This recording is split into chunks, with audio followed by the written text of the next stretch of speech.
अव्यक्त मुरलियों से आध्यात्मिक रत्नों को द्वारा अपने स्वमान को प्राप्त कर बाबा के हर फरमान पर सर आंखों पर रखने वाली सभी आत्माओं का आज के सत्र में बहुत बहुत स्वागत है, स्वागत है, स्वागत है। तो आज संसार में जितने भी मनुष्य आत्माएं हैं, है ना, जहां पर भी है, जिस भी कोने में विश्व के, है ना, सभी की चाहना है अंदर में सूक्ष्म सही, चाहे ऊपर से कोई कितना भी बोले, एक बाबा के अलावा सबकी चाहना है कि मुझे हर कोई माने। हर कोई तो है ही, लेकिन एटलीस्ट संबंध संपर्क वाले तो जाने और मुझे माने कि मैं कितना विशेष हूँ। राइट। तो एक बाबा ही है जो इस भावना से परे रहकर सारी सेवाएं, सारा ज्ञान और सब कुछ हमें कर्मों की गुह्य गति के बारे में और श्रेष्ठ कर्मों के बारे में बताते हैं, है ना।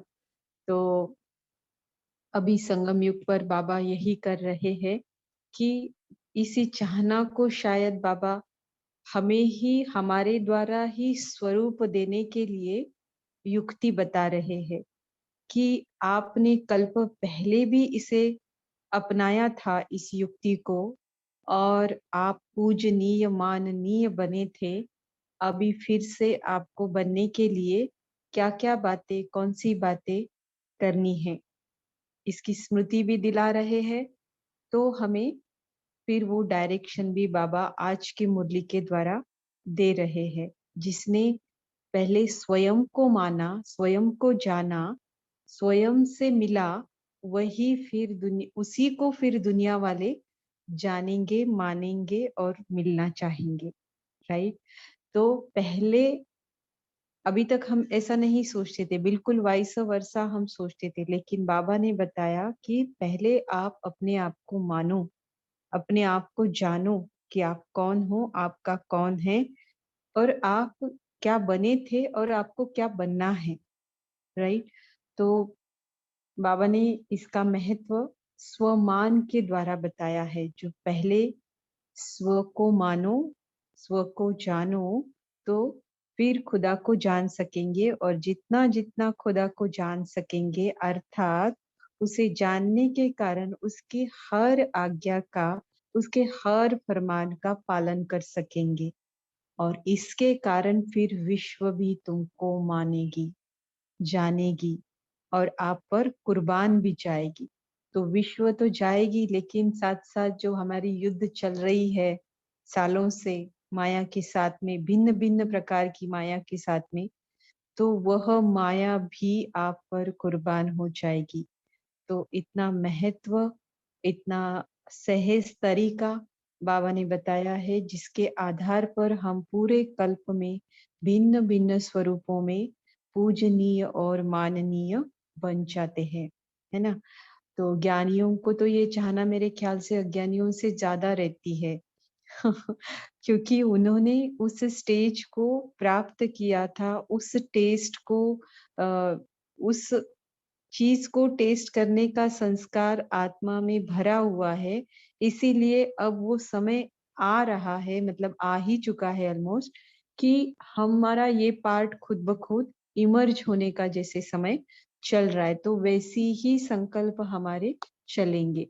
लेकिन बाबा हर भावना को शुद्ध स्वरूप देने के लिए चाहना है, लेकिन आपको क्या करने से दुनिया मानेगी, क्या करने से माया कुर्बान जाएगी, क्या करने से आप पूरे कल्प में माननीय पूजनीय बन जाओगे, ये हमें बाबा बता रहे हैं। तो खुद को मानना, खुद को जानना, खुद को पहचानना, और जो जितना स्वयं को जानेगा उतना फिर खुदा को, जो खुद को समझेगा वही खुदा को समझ पाएगा, जो खुद को पहचानेगा वही खुदा को पहचान सकेगा।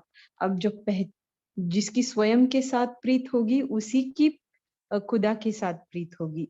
तो फिर जिसके साथ प्रीत होती है तो क्या करते हैं, उसकी हर आज्ञा क्या पालन करते हैं, बड़ी खुशी से करते हैं, विलिंगली करते हैं, है ना। हर फरमान जैसे सर आंखों पर रखकर उसका पालन करते हैं। तो जब भगवान के बारे में हम ये कर रहे हैं, भगवान से प्रीत बुद्धि रखे हुए हैं, आस्तिक बन गए हैं, तो हर फरमान पर चलने का फल तो कुछ देगा बाबा। बाबा तो एक संकल्प का भी देता है, तो हर उसके फरमान पर अगर हम आत्माएं चल रही है, तो हमें वो पूरे कल्प में माननीय बना के छोड़ता है ना। तो ये उसकी जादूगरी भी है, करामत भी है, और मतलब सब कुछ उसी का है ना। करावनहार तो बाबा ही है, लेकिन फिर हम बच्चे उसे कितना समझकर, कितना जानकर अपने में उतारते हैं, और उसको जैसा चाहिए बाबा को, वैसा हम खुद को बनाते हैं। ये हमारे ऊपर है। तो इस तरह से बहुत अच्छी मुरली है कि पहले पाठ पहले पाठ का जो बाबा को डोज देना है ना, डोज देना रहता है ना, उसको बाबा ने आज इस मुरली के द्वारा अलग स्वरूप में दिया है। तो मुरली का टाइटल है स्वमान और फरमान। तो रैमिंग वर्ड्स है ना, तो साकार मुरली में भी आज बहुत सारे रैमिंग वर्ड्स आए हैं, और अव्यक्त मुरलियों में भी आते रहते हैं। तो स्वमान और फरमान, सदा फरमान पर चलने वाले फरमान बरदार, सदा स्वमान में रहने वाले, सदा भाग्य का सुमिरन करने वाले, हर्षित मुख बच्चों प्रति बाबा बोले। मुरली की डेट है 14 मई 1977। सबसे पहले बाबा बता रहे हैं कि फरमान पर आप कब चल पाओगे, जब आप स्वमान में रहना, आप स्थित रहना आपको आएगा। तो स्वमान में स्थित होना अर्थात क्या है, देखते हैं। सदा भाग्य विधाता बाप द्वारा प्राप्त हुए अपने भाग्य को सुमिरन करते हुए हर्षित रहते हो। तो सच में इस पॉइंट पर अगर हम चिंतन करेंगे कि भाग्य विधाता जो है वो स्वयं बाप है ना, जो भगवान जिसे सारी दुनिया ढूंढती है, जानती है, मानती है, जानती इन द सेंस इनडायरेक्टली, और चाहती भी है सभी कि हम भगवान के नजदीक जाए, भगवान को पहचाने, है ना, उससे हमें ये अनुभव हो। तो ऐसे भाग्य विधाता बाप द्वारा हमें क्या क्या मिला है। तो ये हमारी जब भी स्थिति थोड़ा ऐसे वैसे होती है ना, तो इस पॉइंट पर अगर हम चिंतन करते हैं, दिन में रोज एक बारी भी तो करते हैं, और साथ साथ बाप दादा का शुक्रिया करते हैं कि हमें क्या क्या मिला है, किस किस प्रकार का भाग्य, कितने कोटों में कोई में से मुझे मिला है। तो ऐसे करने से ना स्थिति बहुत अच्छी बनती है, और हम लिख भी सकते हैं इन पॉइंट्स को। और कभी हमें लगता है कि मेरी स्थिति आज ठीक नहीं, तो इनको पढ़ने से भी हमें नशा माना खुशी जो गायब हो गई थी ना, तो वो नशे के स्वरूप में हमें फिर से प्राप्त होने लगती है। तो ये एक एक्सपेरिमेंट है जो कर सकते हैं। इसी के लिए फिर हम अलग अलग स्वमान भी ले सकते हैं। देखते हैं अभी आगे कि स्वमान में स्थित होना पहले किसे कहते हैं बाबा। क्योंकि सारे कल्प के अंदर सर्वश्रेष्ठ भाग्य इस समय ही प्राप्त करते हो, इस समय ही सदा भाग्यशाली स्थिति का अनुभव कर सकते हो। भविष्य नई दुनिया में भी ऐसा भाग्य प्राप्त नहीं होगा। जो नई दुनिया है, सतयुग है, कौन सी बात का वर्णन नहीं करे। हाँ, सभी बातों का वर्णन ही करते रहे, इतनी खूबसूरत वो दुनिया है। लेकिन बाबा कहते हैं कि उस दुनिया में भी ऐसा भाग्य प्राप्त नहीं होगा। तो जितना बाप बच्चों को श्रेष्ठ भाग्यशाली समझते हैं, उतना ही हर एक स्वयं को समझते हुए चलते हो। कहने मात्र नहीं कि हाँ भाग्य विधाता मेरा बाप है, हाँ स्वयं भगवान ने मुझे चुना है, नहीं, सच में उससे हुई हुई जो भी हुई प्राप्तियां है उसे नोट करेंगे, बार बार सुमिरन करेंगे कि कैसे मुझे अनुभव दिए, कैसे मेरे भाग्य को बाबा बना रहे हैं, तो सच में हर्षित रह बिगर रह नहीं सकेंगे। तो बाबा पूछते हैं कि मैं तो आपको बहुत भाग्यशाली समझता हूँ, तो आप भी स्वयं को ऐसा समझते हो? इसी को कहा जाता है स्वमान में स्थित होना। मन, वचन, कर्म तीनों में ध्यान रखो।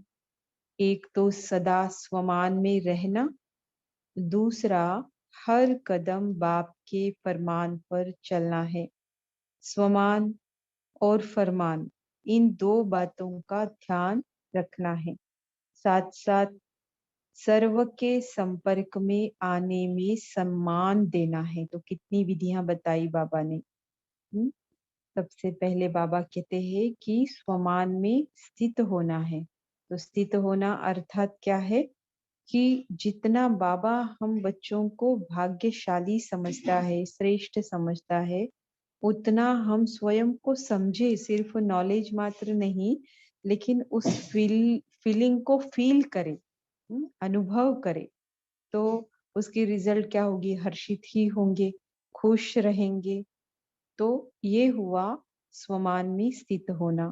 फिर बाबा कहते हैं मन, वचन, कर्म तीनों में ध्यान रखो। तो ऐसे करने से ऐसा करना मतलब एक तो सदा स्वमान में रहना, और दूसरा है स्वमान में रहने के कारण हर कदम बाप के फरमान पर चलना। स्वमान में नहीं रहते हैं तो फरमान पर नहीं चल पाएंगे, है ना। तो इन दोनों बातों का ध्यान रखना है। और लास्ट बात बताई पापा ने कि सर्व के संपर्क में आते हैं ना, तो सभी को क्या देना है? सम्मान देना है। क्योंकि आपको चाहिए ना सम्मान, तो आपको जो चाहिए तो पहले आपको देना पड़ेगा। हम्म। और ये देना ही फिर क्या बन जाएगा? लेना बन जाएगा। हम दे रहे सभी को सम्मान, तो हमको भी तो रिटर्न में वही मिलेगा ना, क्योंकि जो हम देते हैं वही पाते हैं। अब बाबा कहते हैं सर्व द्वारा श्रेष्ठ मान प्राप्त करने का अनादि नियम कौन सा है? या फिर इस पॉइंट को इस तरह से भी हम ले सकते हैं कि अगर हम स्वमान में स्थित रहना आ गया हमको, तो उससे हमें क्या क्या फायदे मिलते हैं, देखते हैं। स्वमान में स्थित होने से सदा विघ्न विनाशक स्थिति में होंगे। स्वमान क्या है उसको तो अच्छी तरह से जानते हो। अभी कैसे रहे, स्वमान में हम कैसे रहे, ये होता क्या है, इसको अनुभव कैसे करना रहता है, कौन सा स्वमान मैं लूं अपने लिए। तो इसका डिस्कशन तो क्लास में काफी दिनों महीनों पहले हुआ था, लेकिन आज भी हम लेंगे इस पॉइंट को। जो बाप की महिमा है वही आपका स्वमान है। तो देखो बाबा ने एक बात में भी कमी नहीं कही, मेरे से आप कमी हो। है तो हम सभी बच्चे बाबा से कम, लेकिन बाबा कहते हैं जो मेरी महिमा है वही आपका सम्मान है। सिर्फ एक महिमा भी स्मृति में रखो, एक ही कहा, एक महिमा भी स्मृति में रखो तो स्वमान में स्वतः ही स्थित हो जाएंगे। स्वमान में स्थित होने से किसी भी प्रकार का अभिमान, चाहे देह का व बुद्धि का अभिमान, नाम का अभिमान, सेवा का अभिमान व विशेष गुणों का अभिमान स्वतः समाप्त हो जाता है। और इतने सारे अभिमान समाप्त हो जाते हैं, इसीलिए सदा विघ्न विनाशक होते हैं। तो समझा विघ्न क्यों आते हैं? अभिमान के कारण आते हैं ज्यादातर, है ना। किस किस किस किस बात का अभिमान होता है? जहाँ देह अभिमान है ना, वहां ये सारे अभिमान होते हैं। या तो ये रहेंगे या तो अपमान की फीलिंग रहेगी देह अभिमान में रहने से, है ना। देह अभिमान में रहने से दो बातें, एक तो हमें किसी न किसी प्रकार का प्राउड फील होगा या फिर इंसल्ट फील होगा। अपमान की फीलिंग, दोनों ही फीलिंग एक नहीं तो एक रहेगी। लेकिन वही सारी बातें निकल जाती है जहां हम स्वमान में स्थित हो जाते हैं। माना कोई भी बाबा की एक महिमा, मैं बाबा का बच्चा हूँ, मास्टर हूँ, इस स्वरूप में, उस स्वमान में हम टिकने लगते हैं, उसके अभ्यासी बन जाते हैं। तो ये सारी बातें अभिमान और अपमान की क्या हो जाती है, समाप्त हो जाती है। देह अभिमान के बिल्कुल विरुद्ध अर्थी शब्द है स्वमान।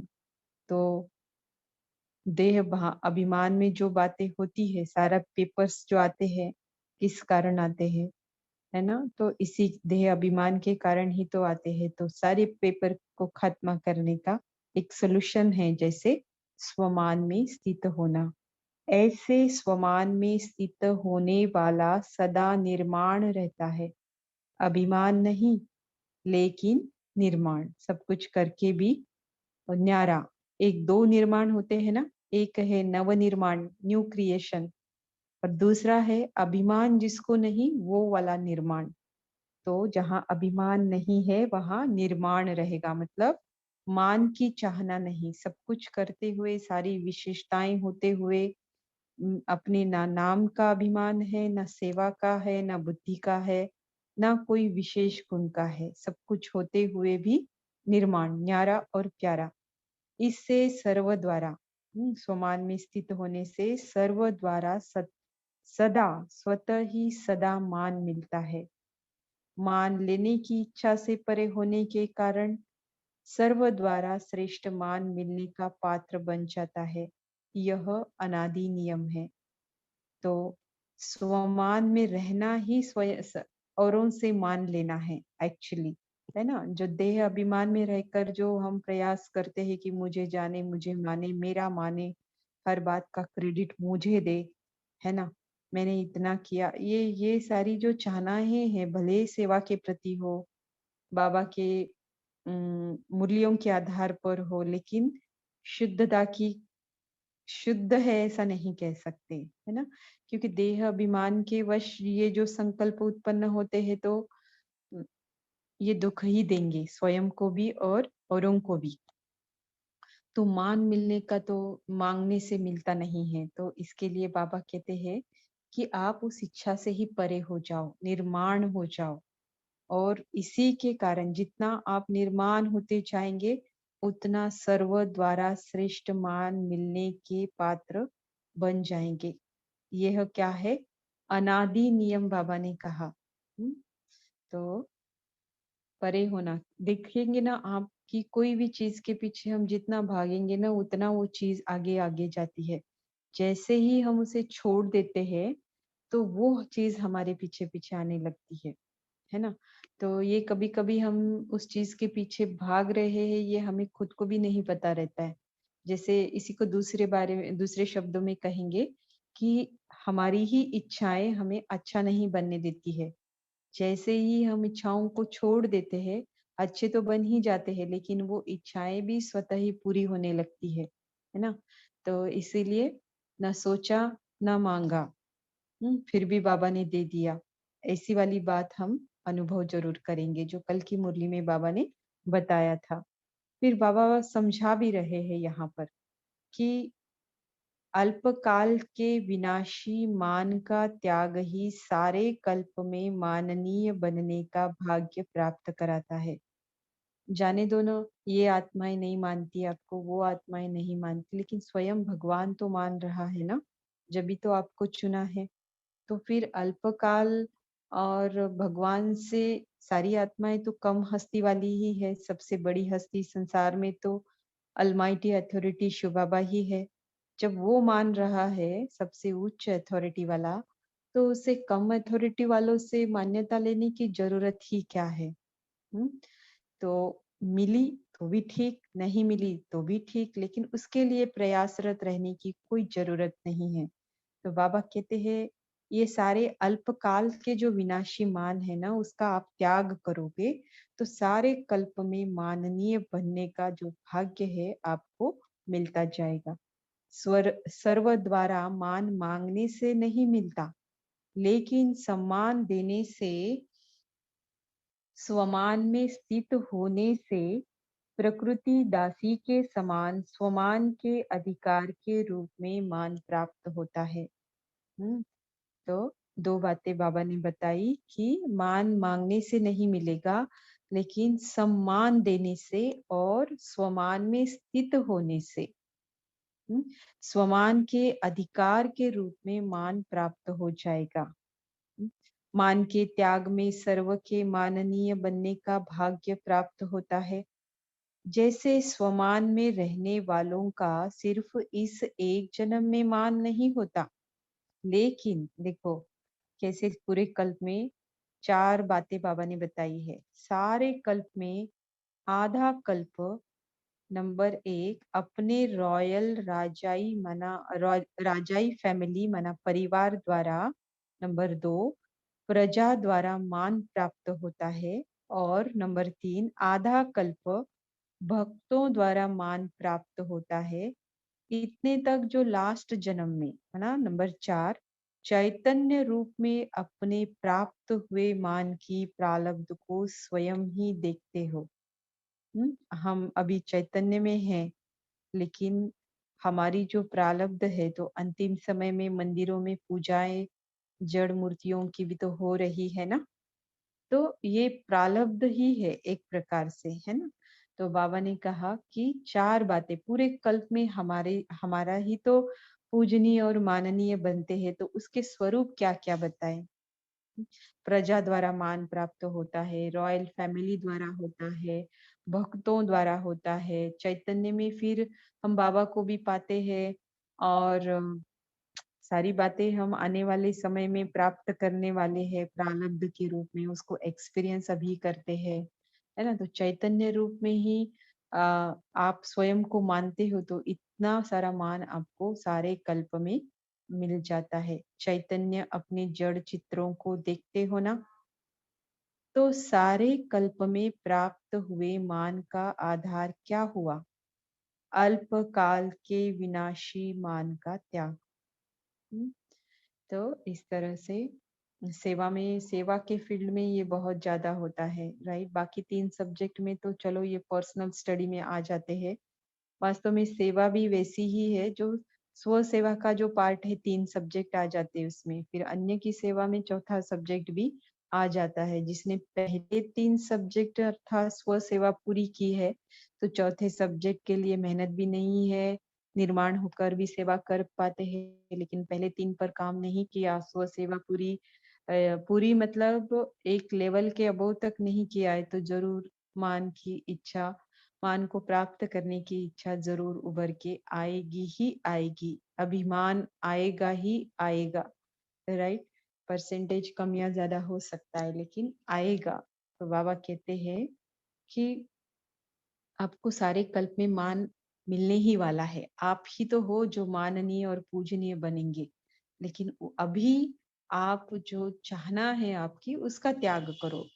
हम्म, तो अभी बाबा फिर से बता रहे हैं कि स्वमान में बाबा ने बताया कि अल्पकाल की विनाशी मान का त्याग से आपको क्या मिलेगा? सारे कल्प में माननीय बनने का आधार, माननीय बनने का भाग्य प्राप्त कराएगा। उसके पहले बाबा ने बताया कि सर्व द्वारा अगर मान प्राप्त करना है तो उसका नियम कौन सा है।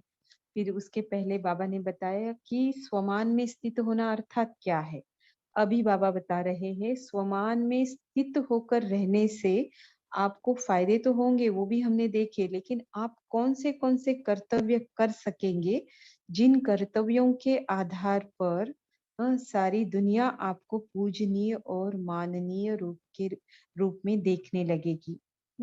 और इसमें इस पॉइंट में बाबा ने बहुत अच्छे अच्छे कर्तव्य बताए हैं जो हम बच्चों को करने हैं, है ना। जैसे बड़े से बड़ा पुण्य कौन सा है ना।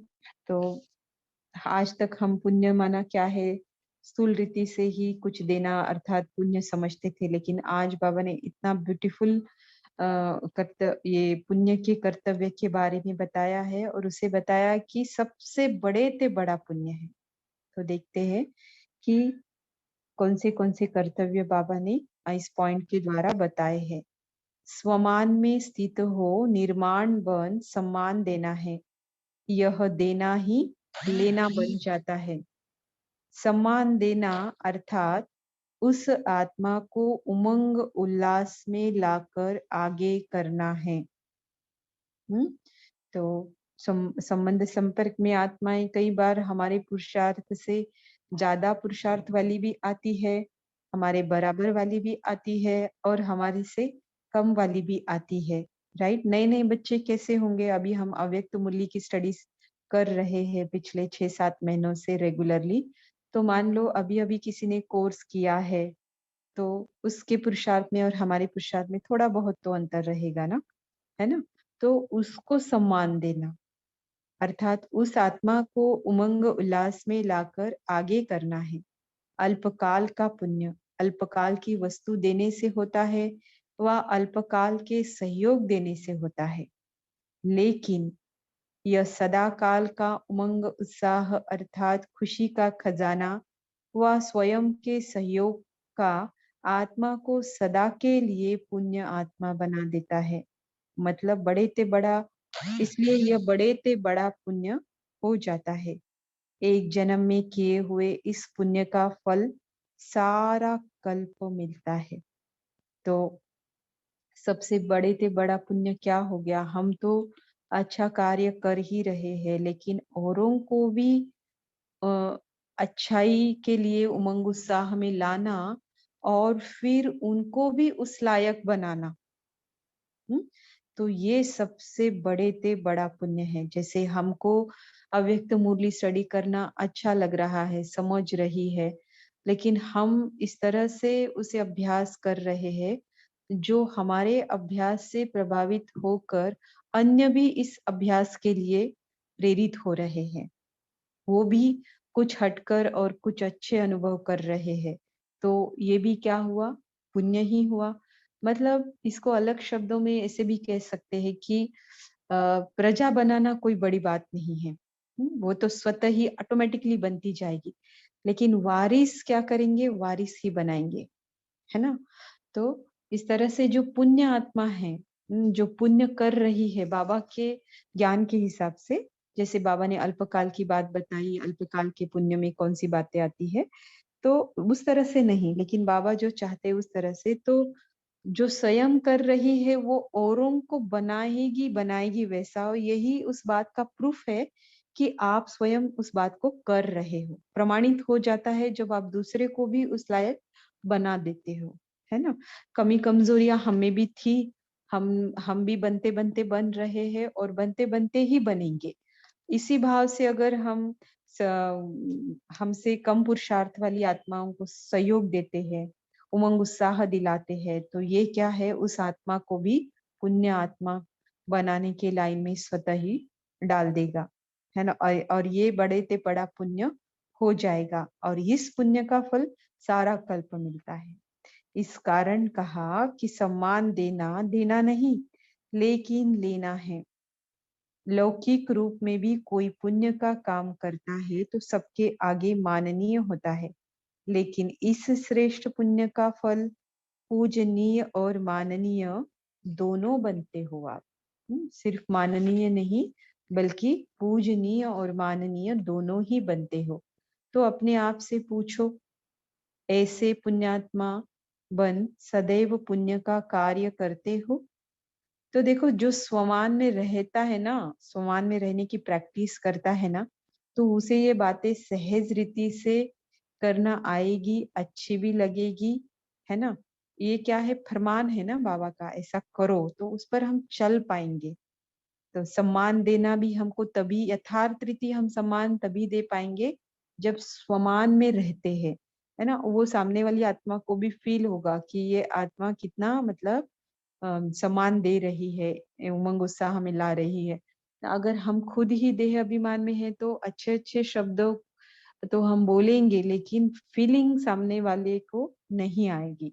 सम्मान दो, व सम्मान मिलना चाहिए, व मेरा सम्मान क्यों नहीं रखा जाता, इसका क्यों रखा जाता? लेने वाले हो या देने वाले हो, यह भी लेने की भावना। हम्म, सम्मान मुझे मिले, होता है ना जब ज्ञान में नए नए आते हैं, तो थोड़ा बहुत करते हैं तो ऐसे लगता है मुझे भी मेरी इस सेवा के लिए मानना चाहिए, मेरा भी नाम लेना चाहिए, मुझे भी नोट करना चाहिए। शुरू शुरू में रहता है ना? क्योंकि हम खुद ही उसकी गहराई में नहीं गए हुए होते हैं ना, तो ऐसी भावनाएं आती है। लेकिन फिर आती ही रहे, सालों से आप अपने ऊपर मेहनत ले रहे हो तो उसका परिणाम हमें फल स्वरूप में ये भावना रहनी नहीं चाहिए। अगर रहती है तो इट्स वेरी डेंजरस फॉर, मतलब हमारे लिए ही डेंजर है। तो बाबा कहते हैं यह भी लेने की भावना रॉयल बेगरपन अर्थात भिखारीपन है। तो स्वमान और सम्मान, स्वमान में रहना है और सम्मान देना है। तो इस तरह से बाबा ने बताया कि कौन सा कर्तव्य आप कर सकेंगे स्वमान में स्थित रहने से। अभी बाबा कहते हैं कि स्वमान में तो रहकर आप श्रेष्ठ कर्तव्य कर रहे हो, पुण्य आत्मा बन रहे हो, बना रहे हो, तो फिर हर कदम जैसे आप फरमान पर चल रहे हो। तो ऐसे चलने वाले के आगे दो बातें होगी, सारी विश्व सदा कुर्बान जाएगी, और दूसरा है माया भी अपने वंश सहित कुर्बान हो जाएगी। बाकी क्या करना है? हर कदम फरमान पर चलना है ना? सम्मान में रहना है, सम्मान देना है, और फिर क्या करना है? हर कदम फरमान पर चलना है। हर कदम फरमान पर चलने वाले के आगे सारी विश्व सदा कुर्बान जाती है, साथ साथ माया भी अपने वंश सहित कुर्बान हो जाती है। स्वमान में रहना मतलब क्या है? स्वयं को फलाने फलाने विशेषताओं, गुण और शक्तियों भरी आत्मा अनुभव करना, इस नॉलेज को अनुभव करना, अर्थात सरेंडर माना माया क्या हो जाती है? कुर्बान हो जाती है, अर्थात सरेंडर माना समर्पण हो जाती है। माया बार बार वार करती है। इससे सिद्ध है कि हर कदम फरमान पर नहीं है। फरमान पर क्यों नहीं है? क्योंकि स्वमान में रहना आया नहीं है। स्वमान में रहना अर्थात जो हूँ, जैसा हूँ, जिसका हूँ, ये समझा नहीं है, उसे फील नहीं किया है, महसूस अनुभव नहीं किया है, तभी तो फिर फरमान पर नहीं चल पा रहे हैं। सदा फरमान पर न चलने कारण, सदा कहा, कभी कभी तो चल रहे मतलब, हाँ। वह कहते सदा फरमान पर न चलने कारण माया भी झाटकू रूप में कुर्बान नहीं होती है। तो जो झाटकू रूप में कुर्बान होते हैं ना, तो वो फरमान पर चलते हैं। कुर्बान मतलब क्या है? शरीर नहीं समझना, देह भान से, देह अभिमान से परे हो जाना। तो ये मरना हुआ ना, तो इसको झाटकू रूप में अम, बाबा को जैसे समझना, झाटकू रूप में वारी जाना बाबा पर, है ना? झाटकू इन द सेंस तुरंत, सोचा नहीं, इतना निश्चय हुआ कि तुरंत कर ली, बाबा ने कहा और हमने माना। सदा फरमान पर न चलने कारण माया भी झाटकू रूप में कुर्बान नहीं होती है, इसलिए बार बार वार करती है, और बार बार आप लोगों को चिल्लाने के निमित्त बन जाती है। चिल्लाना हुआ ना, माया आ गई, आज इस रूप में आ गई। अब क्या करे? माया को अर्थात विघ्नों को कैसे मिटावे? तो जाटकू न होने कारण माया भी चिल्लाती, आप भी चिल्लाते हो, मरना पड़ेगा। इसलिए मरकर जो जीना है ना? तो मरकर जो जीना है वो अभी ही जीना है, अभी ही एक्सपीरियंस करना है इस मरकर जीने को। जिंदगी क्या होती है, कैसे जिया जाता है, कैसे जो ब्यूटी है जीवन में अ, आने के बाद जीने की, वो मरने के बाद ही एक्सपीरियंस कर सकते हैं। हम्म। तो बाकी दुनिया वाले बोलेंगे, ऐसी क्लास सुनेंगे तो ये क्या बोल रहे, बोलने वाले भी, बोलने वालों का भी दिमाग ठिकाने नहीं है और सुनने वालों का भी नहीं है। बट इसके पीछे का भावार्थ ये रहा है ना, जितना हम सोल कॉन्शियस में रहकर जिएंगे तो सच में जिंदगी का जो मजा है, जो आनंद है, वो सही मायने में ले पाएंगे। और अगर हम नहीं होते इस बात से परे तो क्या होता है? तो सदा की स्थिति हमारी नहीं रहती है ना। तो कभी जीते हैं, कभी मरते हैं, कभी जीते हैं, वापस इधर जीने के लिए आ जाते हैं तो माया फिर आ जाती है। तो इसलिए फरमान पर चलो तो वह कुर्बान हो जाए। आप बाप पर कुर्बान जाओ, माया आप पर कुर्बान जाएगी। कैसा इक्वेशन है? आप बाप पर कुर्बान जाओ और माया आप पर कुर्बान जाएगी। कितना सहज साधन है फरमान पर चलना। स्वमान और फरमान सहज है ना? इससे जन्म जन्मांतर की मुश्किल से छूट जाएंगे। अभी सहज योगी और भविष्य में सहज जीवन होगी। दोनों दोनों जगह पे बाबा ने सहज लगाया। अभी सहज योगी बनेंगे स्वमान में रहने से, और भविष्य में फिर हमारी जीवन सहज होगी। ऐसी सहज जीवन बनाओ। समझा? अच्छा, ऐसे सदा फरमान पर चलने वाले फरमानबरदार, सदा स्वमान में रहने वाले, अल्पकाल के विनाशी मान को त्याग करने वाले, सदा माननीय पूजनीय का पाठ प्राप्त करने वाले, ऐसे बाप पर सदा कुर्बान होने वाली आत्माएं सदा सर्व के प्रति सम्मान दे, स्नेह लेने वाली स्नेही आत्माओं को बाप दादा का याद प्यार और नमस्ते। हम रूहानी बच्चों की रूहानी माता पिता बाप दादा को याद प्यार और नमस्ते। अभी यहाँ पर पार्टियों के लिए नहीं, दादी दीदी से नहीं, ऐसे ही बाबा ने कुछ महावाक्यों का उच्चारण किया है। पांडव सेना युद्ध के मैदान पर है। पांडवों को महावीर कहा जाता है। महावीर अर्थात माया जीत। महावीर कभी माया से घबराते नहीं, चैलेंज करते हैं। किसी भी रूप में माया आवे, लेकिन परखने की शक्ति से माया को परखते हुए विजयी होंगे। तो परखने की शक्ति आई है। माया को दूर से आते हुए परख लेते हो, वह जब माया वार करने शुरू करती तब परखते हो। जितनी जितनी परखने की शक्ति तेज होती जाएगी, तो दूर से ही माया को भगा देंगे। अगर आ गई फिर भगाया तो उसमें भी टाइम वेस्ट, माना समय व्यर्थ हो जाता। फिर आते आते कभी बैठ भी जाएगी, इसलिए आने ही नहीं देना है। आजकल के जमाने में दूरंदेशी बनने का अभ्यास करना होगा। साइंस के साधन भी दूर से परखने का प्रयत्न करते हैं। पहले या तूफान आना और उससे बचाव करना, लेकिन अभी ऐसे नहीं है। अभी तो तूफान आ रहा है, उसको जान करके भगाने का प्रयत्न करते हैं। जब साइंस विज्ञान भी आगे बढ़ रही है, तो साइलेंस बना शांति की शक्ति कितनी आगे चाहिए। दूर से भगाने के लिए सदैव त्रिकालदर्शीपन की स्थिति में स्थित रहो।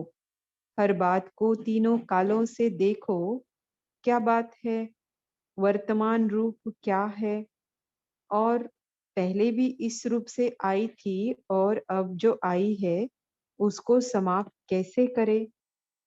तो तीनों को देखने से कभी भी माया का वार आपके ऊपर हार खिलाने के निमित्त नहीं बनेगा। लेकिन त्रिकालदर्शी होकर नहीं देखते, वर्तमान को देखते, इसलिए कभी हार कभी जीत होती, सदा विजयी नहीं होते। त्रिकालदर्शी स्थिति में स्थित रहने वाले से कभी भी माया बच नहीं सकती। अगर बार बार माया का वार होता रहेगा, तो अतीन्द्रिय सुख का अनुभव चाहते हुए भी कर नहीं पाएंगे। तो बाबा ने कहा कि अतीन्द्रिय सुख का अनुभव नहीं कर पाएंगे अगर बार बार माया का वार होता रहेगा। जो गायन है अतीन्द्रिय सुख संगम युग का वरदान है।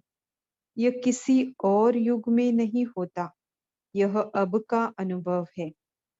तो अगर अतीन्द्रिय सुख का अनुभव नहीं किया, तो ब्राह्मण बनकर क्या किया। जो ब्राह्मणपन की विशेषता है, अति इंद्रिय सुख, वह नहीं किया तो कुछ भी नहीं। इसी कारण जो मरने के बाद जो सुख है ना, जो मर जाते हैं हम, जो मरकर जो जीना कहते हैं बाबा, उस जीवन की जो ब्यूटी है, सबसे पहले तो यही है, अतीन्द्रिय सुख का अनुभव करना। और ब्राह्मणों का, ब्राह्मण ही कर सकते हैं, संसार में और कोई नहीं करेगा, है ना। तो इसीलिए बाबा कहते हैं वह नहीं किया तो कुछ भी नहीं किया। इसी कारण सदैव यह देखो कि सदा अति इंद्रिय सुख में रहते हैं। फिर बाप दादा से प्रश्न उत्तर है कुछ, कितने हैं? तीन तीन हैं शायद, है ना? तो हम थोड़ा फास्ट फास्ट पढ़ूंगी। प्रश्न है, अतीन्द्रिय सुख में रहने वालों की निशानी क्या होगी? उत्तर है, अतीन्द्रिय सुख में रहने वाला कभी अल्पकाल के इंद्रिय के सुख की तरफ आकर्षित नहीं होगा। जैसे कोई साहूकार रास्ते चलते हुए कोई चीज पर आकर्षित नहीं होगा, क्योंकि वह संपन्न है, भरपूर है। इसी रीति से अतीन्द्रिय सुख में रहने वाला इंद्रियों के सुख को ऐसे मानेगा जैसे जहर के समान है। क्योंकि ओरिजिनल चीज आत्मा को जो चाहिए, जिसके कारण इतने विकर्म किए, चाहिए चाहिए करके, वो मिला तो नहीं, ऊपर से विकर्मों का बोझा सिर पे जमा हो गया। लेकिन अब जब उसे जो चाहिए था वो बाबा से मिलता है, तो फिर इंद्रियों के सुख के पीछे वो जाएगा ही नहीं। उसको ऐसे लगेगा जैसे कि ये तो जहर के समान है। तो जहर की तरफ आकर्षित होते हैं क्या? ऐसे इंद्रियों के सुख से सदा परे रहेंगे, मेहनत नहीं करनी पड़ेगी। लेकिन नॉलेजफुल होने के कारण उसके सामने वह तुच्छ दिखाई देगा। अगर चलते चलते इंद्रियों के सुख के तरफ आकर्षित होते, इससे सिद्ध है कि अतीन्द्रिय सुख की अनुभूति में कोई कमी है। इच्छा है लेकिन प्राप्ति नहीं, जिज्ञासु है, बच्चा नहीं। बच्चा अर्थात अधिकारी, जिज्ञासु अर्थात इच्छा रखने वाले। प्राप्त हो, यह इच्छा नहीं लेकिन प्राप्त है, इस अधिकार की खुशी में रहने वाले। सदा इस अतीन्द्रिय सुख में रहो। इंद्रियों के सुख का अनुभव कितने जन्म से कर रहे हो, उससे प्राप्ति का भी ज्ञान है ना? क्या प्राप्त हुआ? कमाया और गवाया। जब गवाना ही है तो फिर अभी भी उसकी तरफ आकर्षित क्यों होते? अतीन्द्रिय सुख की प्राप्ति का समय अभी भी थोड़ा है। यह अभी नहीं तो कभी नहीं मिलेगा। इसका सौदा अभी नहीं किया तो कभी नहीं कर सकेंगे। फिर भी सोचते रहते, छोड़े नहीं छोड़े। है ना? छोड़ने पर ध्यान जाता है कि प्राप्ति नहीं होती है ना, तो हम क्या क्या छोड़ रहे, क्या क्या त्याग कर रहे, उसी पे ध्यान जाएगा। बाप कहते हैं छोड़ो तो छूटे, कहते छूटता नहीं है। पकड़ा खुद है और कहते हैं छूटता नहीं है। रचता तो आप हो ना, बार बार ठोकर मत खाओ। दूसरा प्रश्न है, सदा अचल अडोल रहने के लिए विशेष किस गुण को धारण करना है? तो अतीन्द्रिय सुख प्राप्त करने के लिए पहले हमें अपनी स्थिति ऐसी बनानी पड़े। ठीक है, उत्तर है सदा गुण ग्राहक बनो। अब हर बात में गुणग्राही होंगे तो हलचल में नहीं आएंगे। गुणग्राही अर्थात कल्याणकारी भावना। अवगुण देखने से अकल्याण की भावना और हलचल में रहेंगे। अवगुण में गुण देखना, इसको कहते हैं गुणग्राही। अवगुण देखते भी अपने को गुण उठाना चाहिए। अवगुण वाले से गुण उठाओ कि जैसे यह अवगुण में दृढ़ है वैसे हम गुण में दृढ़ रहे। गुण का ग्राहक बनो, अवगुण का नहीं। प्रश्न है, कौन सा भोजन आत्मा को सदा शक्तिशाली बना देगा? उत्तर है खुशी का। कहते हैं ना, खुशी जैसी खुराक नहीं, खुशी में रहने वाला शक्तिशाली होगा। ड्रामा की ढाल को अच्छी तरह से कार्य में लाने से सदा खुश रहेंगे, मुरझाएंगे नहीं। अगर सदा ड्रामा ही स्मृति रहे तो कभी भी मुरझा नहीं सकते। सदा खुशी बुद्धि तक नॉलेज के रूप में नहीं। कोई भी दृश्य हो, अपना कल्याण निकाल लेना चाहिए तो सदा खुश रहेंगे। बाबा ने कहा कोई भी दृश्य हो, कभी हमारा दृष्टिकोण ही हमें क्या करता है, खुश या नाराज करता है। सामने वाली बात को हम किस तरह से ले रहे हैं, राइट? तो कोई भी दृश्य हो, अपना कल्याण निकाल लेना चाहिए तो सदा खुश रहेंगे। ऐसी श्रेष्ठ भूमि पर आना अर्थात भाग्यशाली बनना, इसी भाग्य को सदा कायम रखने के लिए सदा अटेंशन अर्थात स्थिति सदा एक रस रहे। एक रस स्थिति अर्थात एक के ही रस में रहना और कोई भी रस अपने तरफ खींचे नहीं। अगर किसी अन्य रस में बुद्धि जाती है तो एक रस नहीं रह सकते। आत्मा को परमात्मा का रस मिल गया तो फिर और कोई रस अपनी तरफ खींच ही नहीं सकता। खींच रहा है मतलब आत्मा ने अभी उस एक्सटेंट तक परमात्मा रस से अपने आप को भरपूर नहीं किया है। बाप के समान स्वयं को नॉलेजफुल अर्थात ज्ञान का सागर अनुभव करते हो। नॉलेजफुल अर्थात सदा सत्य कर्म करने वाले व्यर्थ नहीं करेंगे। जब सत्य बाप के बच्चे हैं, सतयुग स्थापन करते हैं, तो कर्म भी सत्य होने चाहिए। बोल, कर्म, संकल्प सब सत्य होने चाहिए। इसको कहते बाप के समान मास्टर नॉलेजफुल अर्थात ज्ञान स्वरूप। ओम शांति। तो कोई भी एक स्वमान में स्थित होकर हम बाबा को 1 मिनट साइलेंस में याद करेंगे। ओम शांति।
ओम शांति। होप मुरली समझ आई होगी। तो मुरली के पॉइंट्स तो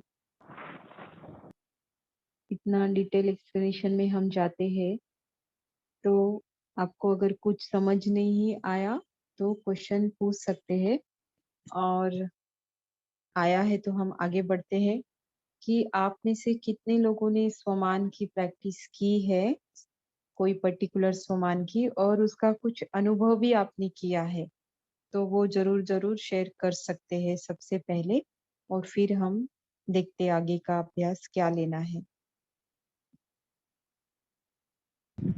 ओम शांति दीदी।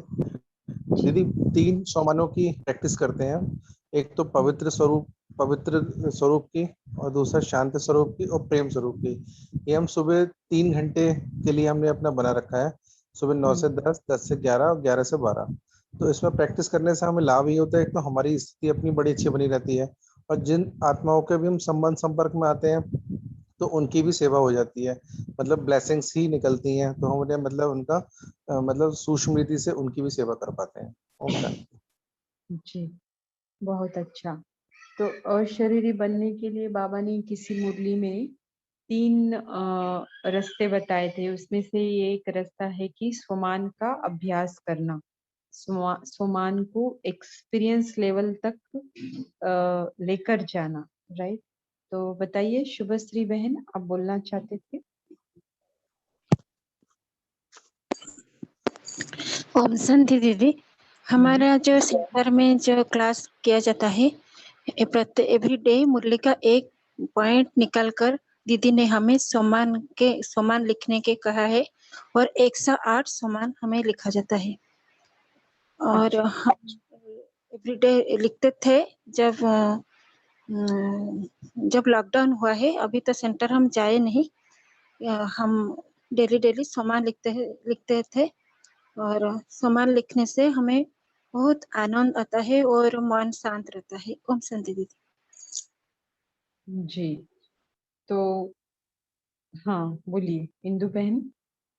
दीदी मेरा सम्मान रहता है कि मैं इस शरीर और इस संसार में मेहमान आत्मा हूँ। तो मेरा मॉर्निंग का सम्मान होता है और सारा दिन में मैं शिव शक्ति मैं ये दो सम्मान का प्रैक्टिस बहुत करती हूँ, जिससे जो फर्स्ट मेहमान वाला हूँ उसमें से मुझे ज्यादा वो नहीं होता, इन्वॉल्व नहीं होती। कुछ होता है तो मुझे लगता है मैं मेहमान हूँ, मुझे तो जाना है, घर जाना है, तो ये मुझे हेल्प करता है। तो ये मेरे दो सम्मान ज्यादा करते। जी जी, बहुत अच्छा। तो हाँ ओम बोलिए। शांति। जी दीदी, मेरा जो सम्मान है, जैसे मैं भी अपने आप को 3 सम्मान देती हूँ ऐसे दिन में 3-4, जिसमें एक सम्मान मेरा सम्मान ये रहता है कि अमृत वेले मैं शक्तिशाली आत्मा हूँ। जिससे जो बाबा की जब शक्तियाँ लेती हूँ तो उसमें ये सम्मान भी मैं यूज करती हूँ। और मैं सौभाग्यशाली आत्मा हूँ कि जिससे जो भी बाबा ने ज्ञान रतन दिया उसको फील करती हूँ कि मैं इससे भी सौभाग्यशाली आत्मा हूँ, चाहे स्थूल हो या ज्ञान रतन हो। और शाम में मैं ये सम्मान यूज करती हूँ कि मैं श्रेष्ठ मनसा सेवाधारी आत्मा हूँ, विश्व कल्याणकारी आत्मा हूँ। जिससे दीदी ये कि इस सम्मान में रह के मैं मनसा सकाश भी करती हूँ और बहुत मुझे अच्छा फील होता है आत्माओं के प्रति, प्रकृति प्रति और जो है स्वयं प्रति। जी दीदी, ओम शांति। बहुत अच्छा, बोलिए शिवा भाई जी बोलिए। ओम शांति दीदी। हम्म, दीदी योग के टाइम में तो वैसे प्रैक्टिस करते ही हैं सोमान का, जैसे कि मास्टर सर्वशक्तिमान का अक्सर उसका प्रैक्टिस करते हैं। तो जो है जब भी इमर्ज होता है सोमान तो बाबा से पूरा शक्तियों का हमारे में आना इजी हो जाता है और हमारा फीलिंग जो है योग पावरफुल हो जाता है। और जैसे पूर्वज का, लेकिन जो चलते फिरते जब भी जैसे किसी को माफ करना है तो उस टाइम में हम जब अपने को अपने ऊपर जो है कि मैं पूर्वज आत्मा हूँ, ये सम्मान जब लेते हैं तो उस टाइम में जो है हमारा दूसरे आत्माओं के प्रति रहमदिली इजीली हो जाता है और उनको जो है साक्षी रूप में स्थित होकर उनको माफ करना वो आसान हो जाता है दीदी। ये अक्सर मैंने प्रयोग किया है और अपने जॉब फील्ड में भी किया है, सेवा क्षेत्र में भी किया है और अपने ऐसे पर्सनल लाइफ में भी किया है। तो इससे जो है बहुत लाभ मिला है दीदी मुझे। बहुत अच्छा, बहुत अच्छा। हर एक सम्मान को मतलब हम जब एक्सपेरिमेंट करते हैं तो एज अ एक्सपीरियंस के तौर पर हर एक की अपनी अपनी विशेषता के अनुसार वो हमें एक्सपीरियंस होता है। तो ये पूर्वज आत्मा का बहुत अच्छा बताया। हाँ बोलिए। हाँ, मैं मास्टर सरस्वतीमान का सम्मान लिया था दीदी। तो अभी ये महीने में 3-4 आत्माएं आ चुकी हैं ज्ञान लेने के लिए। मैं और युगल दोनों मिलके ज्ञान देते हैं वो लोगों को। यही एक्सपीरियंस हुआ, यही आपको बताना भी था। अच्छा, बहुत अच्छा। तो जैसे इन्होंने घर में शिव बाबा का झंडा लगाया है हाँ और हाँ, वो भी देख के आज एक आत्मा आई थी। अरे वाह। हाँ तो बहुत अच्छा, मुबारक हो, है ना। हाँ, सेवा में हर थैंक आत्मा यू। बाबा का बनने के बाद यही चाहती है कि बाबा हमें किसी न किसी तरीके से, है ना, किसी न किसी स्वरूप में यूज करे, उसकी खुशी का पारावार नहीं, है ना।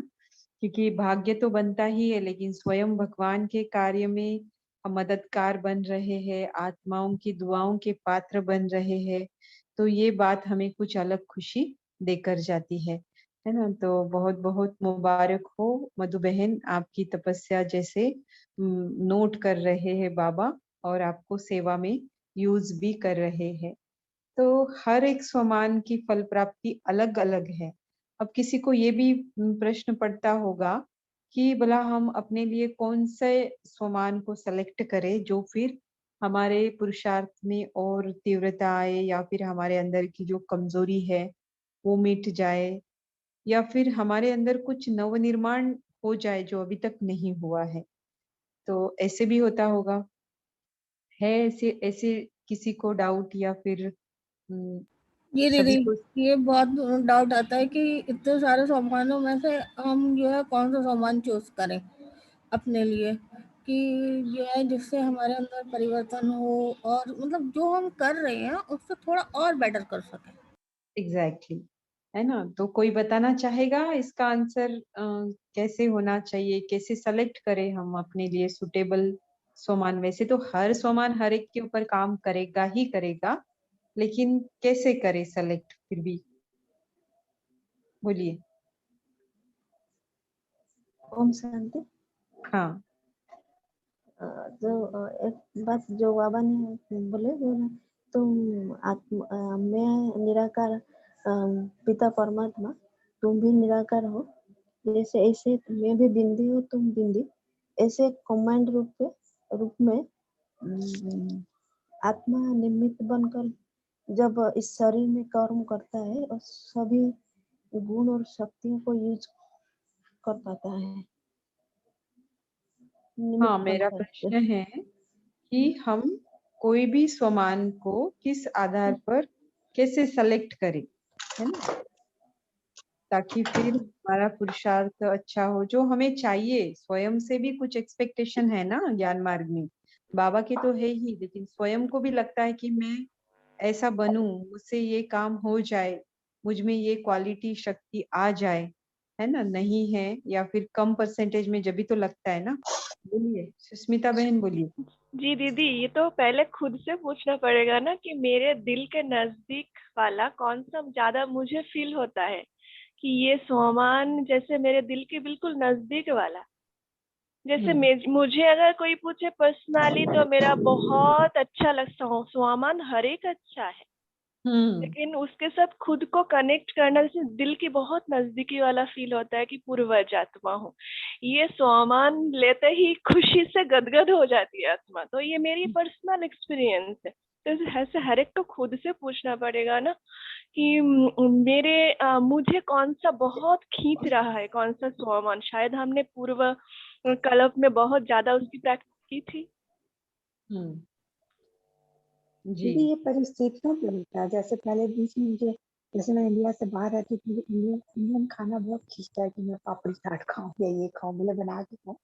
तो फिर मैंने एक सामान लिया, मैं अरे पहाड़ी आत्मा, तो इससे मेरे खाने की में रुचि काफी कम हो गई। एक मुझे अमृत वेला क्या करने के क्या बाद, कौन सा सामान कहा, क्या कह रही दीदी? कौन सा सामान कहा आपने, सुनाई नहीं दिया ठीक से। मैं अल्पाहारी आत्मा हूँ।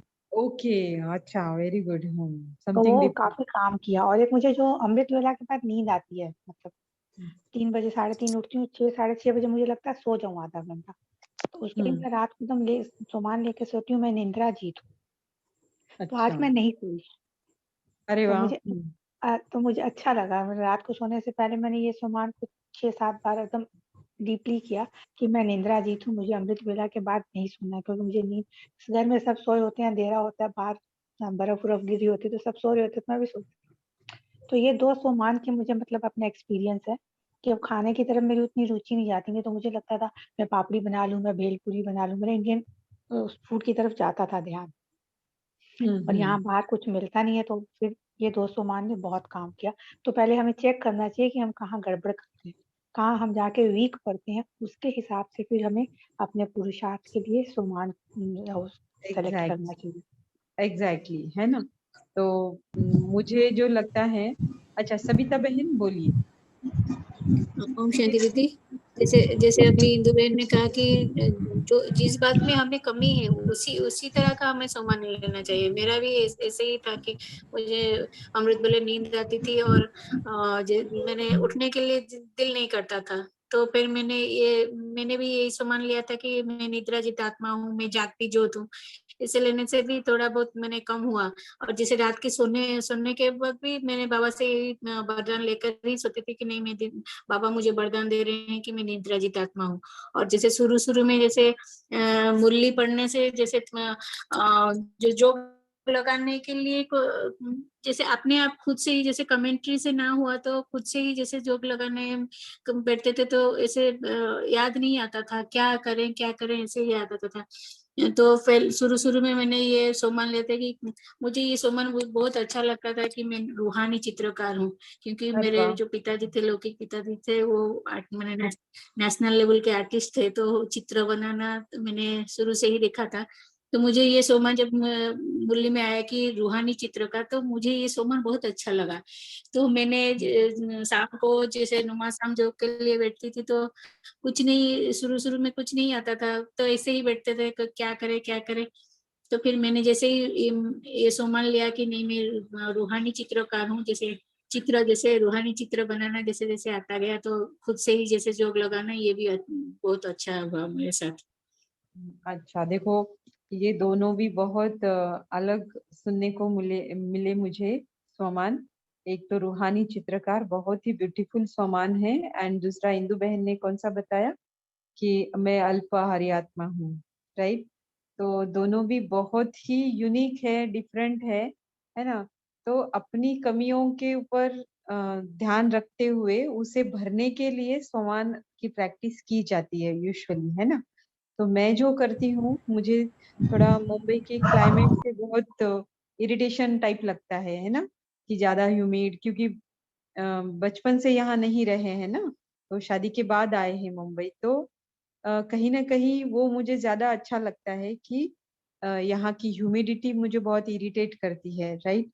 तो 8 महीने तो यहाँ पर ह्यूमिड ही रहता है, बस 3-4 महीने थोड़ा सा प्लीजेंट रहता है क्लाइमेट। तो घर के काम करते मुझे बड़ा इरिटेशन सा लगता, तो मैंने ये प्रैक्टिस किया कि मैं प्रकृति जीत आत्मा हूँ। मतलब बाहर की कैसी भी क्लाइमेटिक कंडीशन हो, लेकिन मेरे ऊपर उसका असर नहीं हो रहा है ना? तो अभी कम होता है, अभी भी इरिटेशन होता है, लेकिन बहुत कम हो गया है ना? कहीं जाकर आते हैं, उस वातावरण को फील करते, तब फिर मुंबई का और ही ज्यादा इरिटेटिंग लगता है। अदरवाइज यहाँ पर ही रहते हैं तो बिल्कुल भी फील नहीं होता है। तो ये सोमान की प्रैक्टिस में करती हूँ कि प्रकृति जीत आत्मा हूँ। तो ये भी मुझे बहुत मदद करता है, अपने इरिटेशन से बचाता है ना? क्योंकि बाहर तो हम चेंज नहीं कर सकते हैं, तो अपने अंदर ही चेंजेस लाने हैं, बाबा बताते हैं। तो इस तरह से और किसी को बताना है कि कैसे अलग अलग उन्होंने यूनिक कुछ सोमान की प्रैक्टिस की और उनको ऐसा ऐसा अनुभव हुआ। शिवा बाई जी ने भी सभी ने बहुत अच्छा बताया, है ना? क्योंकि है ही ये यूनिक। हाँ बोलिए। मैं जब अमृत वेले में उठता हूँ, मैं बोलता हूँ मैं अवतरित आत्मा हूँ। जैसे बाबा अवतरित है, मैं ऐसे सोने के बाद उठता हूँ, मैं अवतरित आत्मा हूँ। इस शरीर में प्रवेश कर मैं पाठ बजाता हूँ और मास्टर शिव शक्ति हूँ, इसे मान लेती हूँ। जी जी, बहुत अच्छा बहुत अच्छा। अब ऐसे भी कोई बता सकते हैं, या अभी तक तो हमें पता चला कि कौन सी कमियों के आधार पर हम स्वमान चूज कर सकते हैं। तो हर एक कोई बताएगा एक एक स्वमान की, अब जाके वो इस स्वमान की प्रैक्टिस करना चाहेंगे। तो इससे क्या होगा ना, आज की क्लास में हर एक का पार्टिसिपेशन हो जाएगा, भले जिन्होंने पहले बोला है। लेकिन देखो 45 लोग हैं मान लो, तो 43 समझो, मैं एक सबिता बहन का एक नंबर ज्यादा है ना। तो इतने सोमान हमें अलग अलग मिलने चाहिए सुनने को। तो ये सबसे बड़े से बड़ा पुण्य का काम हो जाएगा प्रेजेंट में, जो एप्लीकेशन हो जाएगा मुरली का पॉइंट, राइट? तो सभी ने पार्टिसिपेट करना है। बोलिए सबिता, बीके सबिता। हाँ दीदी, ओम शांति। ओम शांति। बोलिए। मैं 5 संकल्प रोज लेती हूँ, सुबह और रात को नींद के पहले। मैं मास्टर सर्वशक्तिमान हूँ। ओके। आज से मेरे साथ सब कुछ बहुत अच्छा होगा। मैं बहुत धनवान हूँ। मेरा शरीर संपूर्ण स्वस्थ है। मेरी सर्व संबंध और रिलेशंस बहुत अच्छा है। ये 5 संकल्प मैं रोज सुबह और रात को सोने से पहले लेती हूँ दीदी। मुझे बहुत अच्छा फील होता है। बहुत अच्छा है ना। पॉजिटिव एफर्मेशन देकर सोना स्वयं को, और फिर उसी के साथ में उठते ही उन संकल्पों को फिर से एक बार रिवाइज करना, ये बहुत काम करता है। बहुत अच्छा। आपने आज पहली बार क्लास में बोला, मुबारक हो। ऐसे ही पार्टिसिपेशन क्लास में प्रेजेंट रह के एक्सपेक्टेड है, ठीक है। थैंक यू दीदी। ओम शांति। ओम शांति। आप रात्रि क्लास के ग्रुप में भी ऐड हो सकते हैं अगर रेगुलर क्लास करना है तो, ठीक है। नंबर चैट ठीक बॉक्स है में दीदी, लिखा हुआ है। ठीक है दीदी, मुझे ऐड कर लीजिए। सृष्टि बहन बोलिए। ओम शांति दी। मैं अमृत वेला में वैसे मैं मास्टर सर्वशक्तिमान की संतान भाग्यशाली भाग्यवान हूँ, ये सम्मान रखती हूँ क्योंकि मुझे बहुत अच्छा लगता है, बहुत अच्छी फीलिंग आती है इससे। और अब मुझे जो सबसे अच्छा सम्मान लगे, दो मुझे लगे। एक तो अल्पाहार, क्योंकि मैं खाने की मेरी सबसे ज्यादा जो मेरी कमजोरी है वो खाने की है। मतलब मैं सात्विक खाती हूँ, बहुत चटपटा खाती हूँ, लेकिन तो अब मुझे ये अल्पाहार वाला सम्मान बहुत अच्छा लगा। और प्रकृति जी, ये दो सम्मान मैं अब आगे से लेना चाहूँ। वेरी गुड, ओम वेरी शांति। गुड। एकता बहन बोलिए। ओम शांति दीदी। दीदी मेरा ये है कि मेरा काफी बिजी शेड्यूल रहता है। मेरे दोनों बच्चों का अलग अलग टाइप का खाना बनता है, दोनों को थोड़ी थोड़ी प्रॉब्लम्स हैं, डिजीज हैं, तो इसलिए मुझे बहुत मतलब ब्रेकफास्ट से लेकर रात तक बहुत बिजी रहती हूँ। तो मैंने दीदी अपने लिए तो ये सुन, आप सबकी बात सुनकर ये सोचा है कि एक तो मैं सदा स्वतंत्र आत्मा हूँ, या दीदी और इसे आप रिफाइन करके बता दीजिएगा। मुझे तो ये लगा मैं सदा स्वतंत्र आत्मा हूँ, या तो ये और एक ये मैं प्रकृति जीत आत्मा हूँ। दीदी दो मुझे सही लगे। स्वतंत्रता के लिए मतलब जैसे बहुत हर आधा घंटा में मुश्किल बैठ पाती हूँ दीदी, नहीं तो जैसे ब्रेकफास्ट के बाद और लंच के बीच में फिर से नेक्स्ट काम शुरू हो जाता है। और फादर इन लॉ भी रहते, तीनों का अलग अलग टाइप का खाना बनता है, और हस्बैंड मेरे हमारे साथ नहीं रहते, वो उनका दूसरी जगह ट्रांसफर है, तो इसीलिए बहुत सारी रिस्पॉन्सिबिलिटीज होती हैं, बहुत सारी, बिल्कुल Okay. नहीं टाइम मिलता दीदी। मतलब योग का भी इवन टाइम नहीं मिलता। ये क्लास तो मुझे करनी ही है, इसलिए करती हूँ कि करनी ही है, छोड़नी ही नहीं है, ये वाली बात है। जी जी, बहुत अच्छा। जिम्मेवार आत्मा हूँ ऐसा भी सम्मान आप ले सकते हैं, तो जिम्मेवारी लेते हुए भी आप हल्का महसूस करेंगे, ठीक है। अच्छा, और ठीक है। पूर्वज आत्मा भी ठीक है, तो अच्छा। हाँ, तो आपके साथ में जो संबंध संपर्क में जो आत्माएं हैं, तो उनको फिर आप अच्छे से और अच्छे से हल्के होकर मैनेज कर पाएंगे, ठीक है। बोलिए सीमा बहन, बोलिए फटाफट बोलिए, अभी समय हमारा निकलता जा रहा है। दीदी ओम शांति। ओम शांति दीदी। दीदी जो अब लॉकडाउन हुआ तो दीदी हमें रोज सामान देती थी, मैं 108 बार सारे सामान लिखती थी, कभी कोई सा कभी से कोई सा। तो इसमें मुझे सबसे अच्छा लगा था कि मैं लक्की स्टार हूँ। अच्छा, हाँ जी, तो बहुत इसमें अच्छा। हाँ जी। संगीता बहन बोलिए। हर एक ने बोलना है कि कौन से सामान की वो प्रैक्टिस करेंगे, बस बोलना है, फिर दूसरा कोई स्टार्ट करेगा। जी दीदी, मैं ना इधर ऐसे तो पहले बहुत सारा करती थी, लेकिन जो आप बोलते हैं ना स्टार्टिंग में कि आध्यात्मिक रत्नों को धारण कर, तो उसी को मैं सम्मान बनाई कि आध्यात्मिक रत्नों को धारण कर अनुभव करने और कराने वाली आत्माओं से। दीदी बहुत अच्छा अनुभव हुआ मेरे को, अष्ट शक्ति का ऐसा लगा ना कि ज्ञान सूर्य से मुझे शक्तियाँ प्राप्त हो रही है, और अनुभव भी उसका हुआ, फील हुआ अभी रिसेंट में। और ऐसे रात को सोते समय दीदी जो लेते हैं, मैं मास्टर सर्वशक्तिमान आत्मा हूँ, मैं महान आत्मा हूँ। बहुत अच्छा। दीदी मैं बोलूं? हाँ बोलिए। जी दीदी, जैसे मैंने अभी ये बताया कि जैसे शक्तिशाली सम्मान रिपीट करती हूँ ये डेली कि मैं शक्तिशाली आत्मा। पहले मुझे ये फील होता था कि जैसे मुझे ये पता था कि जैसे मैं ग्रुप में संगठन में योग करूँ, अमृत वेला भी, एक प्रकार का मुझे थोड़ा सा डर सा लगता है। फिर रोज ये रिपीट जब करती थी तो मैं शक्तिशाली आत्मा हूँ, मैं निर्भय हूँ, तो इससे मुझे ये है कि मुझे थोड़ा बहुत मिली। और एक ये है कि जैसे कोई भी अगर हम कौन सा करने वाले फटाक से बताइए, क्योंकि 2-3 मिनट ही बाकी है हमारे पास और सभी को बताना है। दीदी एक ये है कि मैं धन्यवान हूँ। जैसे अगर कोई भी अपना संकल्प या फाइनेंशियली कोई भी हो, तो कहते हैं ना कि उस आधार पर करना है कि अगर व्यर्थ संकल्प है या अशांत है हम, तो मैं शांत हूँ और पवित्र। आपकी आवाज भी ठीक से नहीं आ रही। अनिता बहन बोलिए। दीदी ओम शांति। मैं बताऊं? मैं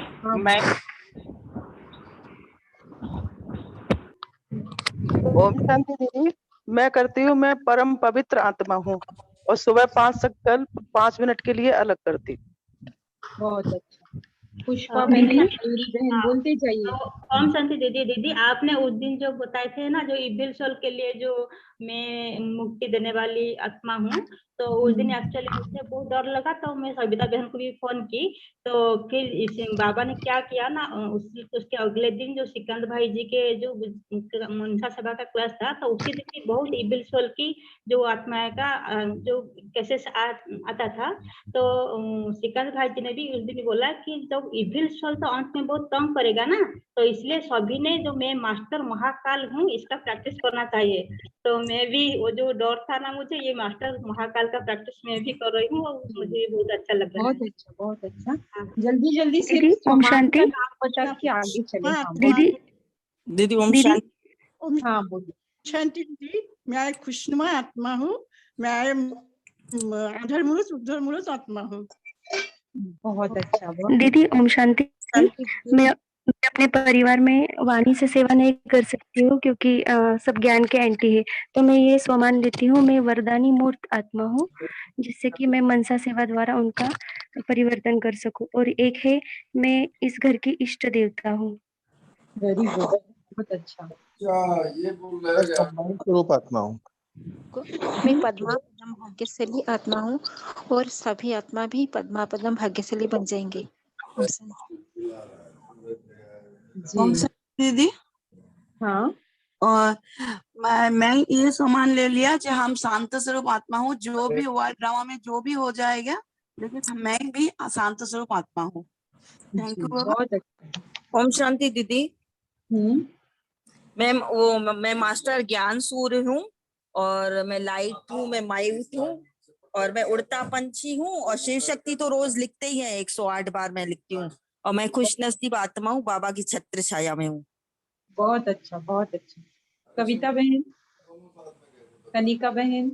मैं जास्ती हूँ। अच्छा, बहुत अच्छा, बहुत अच्छा। देखो कितने स्वमान हमें नए नए सुनने को मिल रहे हैं, है ना। सभी ने सेवा किया आज। दीदी ओम शांति। हाँ दीदी, मैं पद्मा पद्म भाग्यशाली आत्मा हूँ। ये चीज होने से सारे बाबा की प्राप्तियां और सब शक्तियां सब आ जाती है जी, सारे स्वमान भी आ जाते हैं इसमें। ठीक है। बहुत अच्छा। शीतल बहन, आप बोलना चाहते थे, मैंने सुना नहीं आपका। मैं लेती हूँ, मैं मास्टर सर्वशक्तिमान आत्मा हूँ। वेरी गुड, बहुत अच्छा। दीदी मैं कंबाइंड स्वरूप आत्मा हूँ, इससे बाबा को याद करना आसान हो जाएगा। दीदी मैं विघ्न विनाशक आत्मा हूँ, निर्विघ्न आत्मा हूँ। लेकिन अब से कहूंगी मैं चित्रकार आत्मा हूँ। बहुत अच्छा लगा मुझे ये सामान, और मुझे भी ऐसा ही होता है। कमेंट्री नहीं लगाती हूँ मोबाइल में, तो लगता है मैं क्या बाबा से बात करूँ। बहुत दीदी मैं हाँ, रूहानी बोलिए। सेवा पर हूँ। लौकिक काज करते हुए मैं ये सामान लेती हूँ, रूहानी सेवा पर। शांति दीदी, मैं जब से अंत में कहना चाहूंगी कि ये सामान भी लिया, शुभ चिंतक आत्मा हूँ, तो सभी के प्रति शुभ भावना रखना भी आसान हो जाए। जी जी, तो बहुत अच्छा, नाइस पार्टिसिपेशन। ऐसा डेली ओम शांति पार्टिसिपेशन। दीदी, हाँ, मैं जब से लॉकडाउन हुआ तब से निर्भय आत्मा हूँ, निडर आत्मा हूँ, निश्चिंत आत्मा हूँ। ये सामान का अभ्यास करता हूँ। और हमारा संपर्क में जो ऑफिस में आते हैं, एक कुछ पोस्टर लगा दिया, जो कि वो सब देख के भी वो लोग खुश हो जाते हैं। अरे वाह, बहुत अच्छा, बहुत अच्छा। सभी का पार्टिसिपेशन बहुत अच्छा रहा। जो बाकी रही आत्माएं, उनको भी करना है पार्टिसिपेशन, है ना। कभी तो ऐसा सभी को पार्टिसिपेट करने का क्लास चलता है, बाकी तो डेली गिनी चुनी ही आत्माएं करती है। हाँ बोलिए।